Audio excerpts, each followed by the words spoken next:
Hello guys, welcome back to my channel Rupali dot Ganesh. কেমন আছো সবাই? আশা করছি ভালো আছো। আমি খুব ভালো আছি। সবাইকে গুড মর্নিং। আর এই যে আমি সকাল সকাল রান্নাটা প্রায় 10:30 মতন ভাজে, তখন আমি রান্না বসে দিয়েছি। তো এখানে ডিম সিদ্ধ করে, তারপরে ডিম সিদ্ধটা আর দেখাতে পারলাম না। তারপরে তো এখানে আদা রসুন পেঁয়াজ এগুলো পেস্ট করে আমি তেলের মধ্যে ছেড়ে দিয়েছি।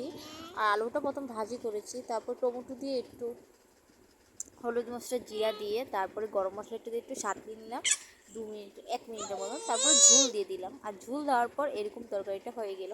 মোটামুটি কষানো আমার তরকারিটা রান্না কমপ্লিটই কাছাকাছি। তারপরে একটু আমি একটা পুদিনা পাতার মতন এইটা দিব তরকারিতে টেস্টের জন্য আর কি। তো সেটা ভালো লাগলো। আর আমি ডিমটা কিন্তু সিদ্ধ করে ভাজছি না, এটা অন্য সিস্টেমে রান্না করেছি। অনেকে ডিম ভাজে, আমিও ভাজি। তো ভাবলাম যে না, আজকে রান্নাটা অন্য রকমের করি। তো একটা আলু দিয়ে একটা টমেটো দিয়ে এরকমভাবে রান্না করেছি। তো তরকারিটা কেমন লাগছে? ভালো লাগলে লাইক শেয়ার কমেন্ট অবশ্যই করো, পাশে থাকো।